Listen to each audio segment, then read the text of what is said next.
Hello, ladies and gents, and welcome to the channel. If you don't know me yet, my name is Andrea, I'm Italian, I'm a passionate videographer and photographer, and I'm here today to share with you some of the tips that I have learned in the past year filming myself.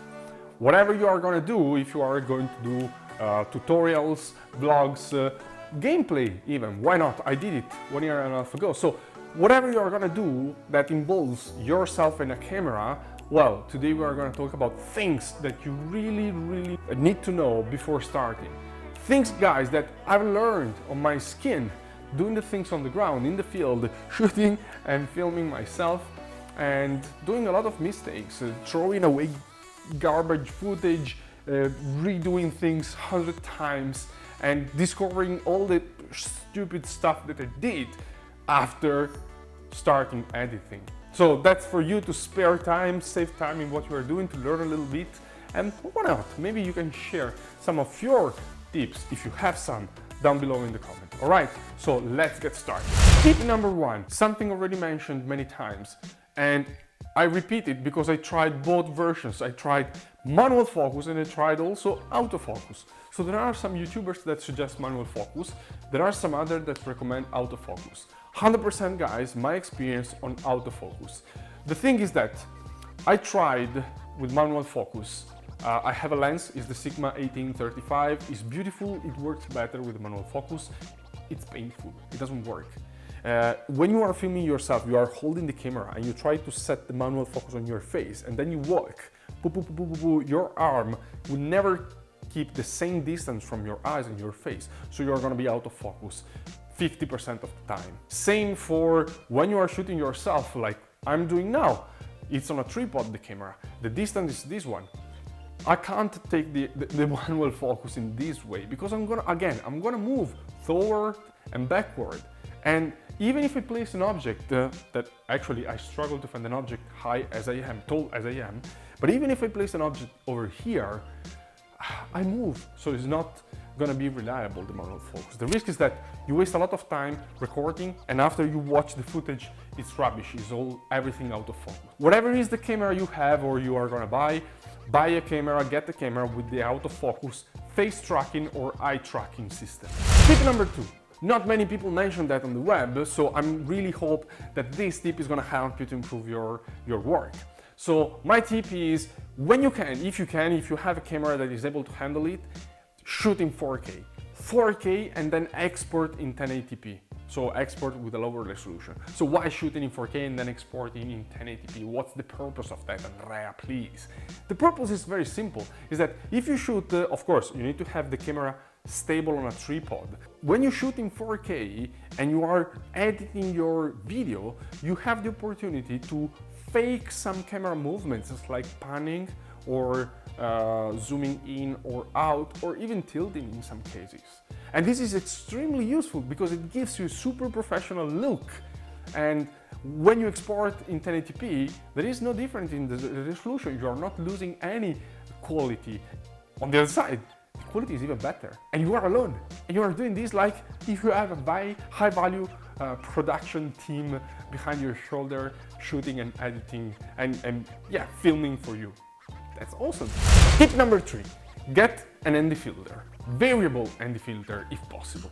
Andrea, what the hell are ND filters? Easy. ND filters are these circular dark pieces of glass that you can screw on top of your lens. And you should use them mainly when you are outdoor, like today. It's a beautiful, bright, sunny day.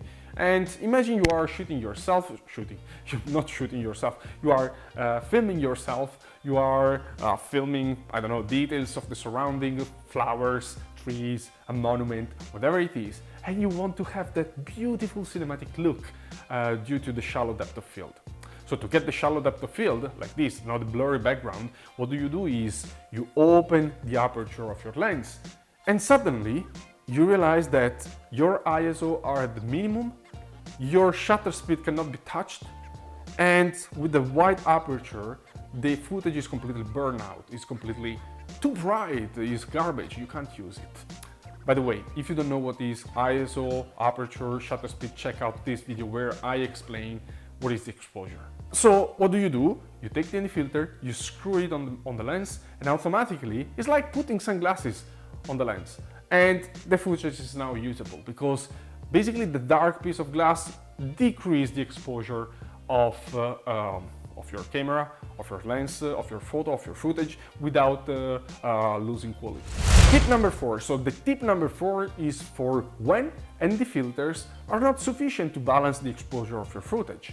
So this is gonna happen if you are filming yourself in front of the sun, so directly with the sun casting the lights into your face. It's not gonna work, guys. The image is gonna be overexposed, your face is gonna burn out, it's completely white, it's completely destroyed.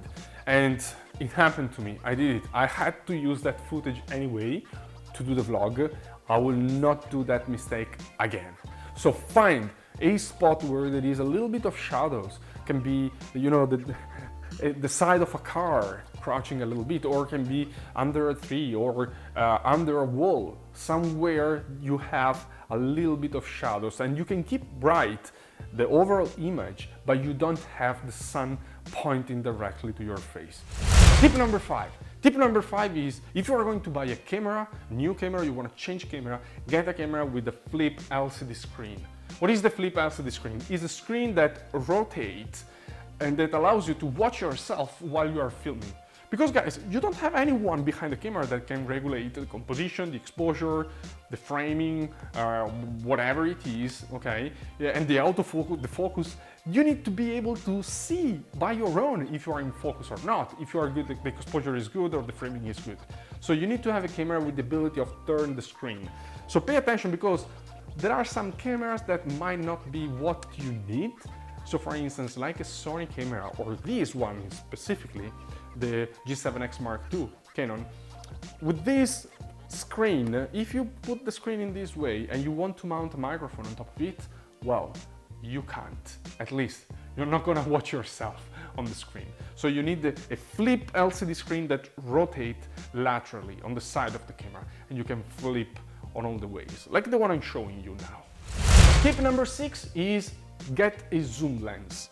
A zoom lens is, yeah, like this one, with a focal range between a wide focal length and a close-up focal length. Why? Because most of the time when you are shooting by your own and you want to vlog, for instance, vlogging, you want to give a little bit of context to the viewer. So you don't want to just get your small face on the camera, but you want to show where you are. You want to show if you are on a beautiful beach, on top of the mountain, in your room, in a city, whatever it is. So you need to have a wide focal length, 12, 24, something like that. On the other side, you need to switch, move directly, quickly into a zoom mode where you can also shoot some of the environment around you. Maybe you want to show some details of the beach, the environment, and there are things that are not reachable. So you need to have the versatility of being able to zoom in and get the details of these objects or things you want to show. Tip number 7 is get a small tripod, or even better, if you can, a gorilla pod. The gorilla pod is, sorry, this is the gorilla pod. So it's sort of tripod with the possibility of having these super movable and adjustable legs. The tripod is also good to use it as a selfie stick, like the gorilla pod. You can really use it as a selfie stick, but sometimes you want to just put down the camera and to be able to talk to the camera crouching or sitting down, and you need something to keep it up. So tripod, a small tripod, light and versatile, like the gorilla pod, is absolutely useful. Some other times with the gorilla pod, you can attach it on the ceiling or on a fence or on a branch of the tree, because the legs are completely, you see, completely adjustable. And on top of it, you can even defend yourself in case of assault. You can smash it in the face of someone if you are harassed. Yeah, it's not so heavy, but anyway. Tip number 8 is get a microphone. So if you want to get quality out of your video, if you want to produce some things of quality, you need to have good sound. It's not expensive, guys, believe me, because this lapel microphone, for instance, is 20 euro, so it's not a lot. So always when I'm indoor, I shoot using the lapel microphone. This is super good quality and I can move a lot.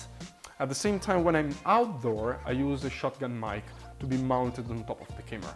Get a windshield if you are outdoor. This is super important, otherwise, position, this is a very good spot. Yeah. Tip number 9. Like guys, this is something that I've learned by my own on the ground. I've realized it quite soon, and when I discovered it, I decided to implement it because it's really useful and important. And the tip is get some shortcuts on your camera. If your camera is a good camera, you should have the opportunity to customize some of the buttons. So for instance, that you can switch just clicking the button from one mode to the other. So for instance, for myself, I've set one button specifically for when I'm vlogging, so that I have, for instance, the tracking phase autofocus set up, I have a wide aperture, I have 24 frames per second, 4K, and blah, blah, blah. At the same time, I have another button for when I want to shoot B-rolls or details, close-ups of objects, with, for instance, 60 frames per second, so that I can slow them down in post with a beautiful slow motion, or again, wide aperture and a specific picture profile. I have some other buttons for photography, landscape photography, portrait photography, so that when I'm running and gunning, I don't have the time to think, okay, wait a second, now I need the autofocus space tracking, or now I need this specific picture profile, or now I need this specific frame rate. Because guys, I did it for a few times and then I was like, all the footage was garbage at the end because I was forgetting something important all of the time. Tip number 10. Again, something I'm super passionate about is get a remote control. Or better, download an app if you can, if it exists for your specific camera, download an app where you can control your camera from remote. So basically a remote controller on your phone with the possibility to have also the screen in there, so you can see if you are in focus, you can see if you are overexposed or underexposed or well exposed.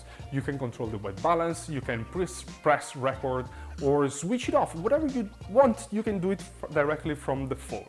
And this is super useful if you want to place your camera far away from you and you don't have to go back and forward just to switch it on and off and to operate the camera from far away from the location where you want to shoot. This is super helpful also if you want to take selfies. So it's really important when you are alone. It helps a lot. And yeah. Whoa, it's been intense. I mean, look at the sun, look at the light. So I've seen, recording this video, I've seen all the phases of the sun going down. And now it's setting almost. And also talking so fast so much now, I need to drink like a bottle of water to feel better. But anyway, guys, if you are still here, thank you for following me until this point of the video. I really appreciate it. I really hope that you get something useful out of it. And in case you want to let me know, what do you think? What is your feedback? If you have a different similar or different experiences, you want to add something into the comment, I will answer quite soon, okay? If you enjoyed the video, guys, a like is super appreciated to support all the work behind. And also, if you want to consider to subscribe, that will be awesome. That's it, guys, for today. I'll leave you to your things. Thanks for watching, and I will see you into the next video. Cheers!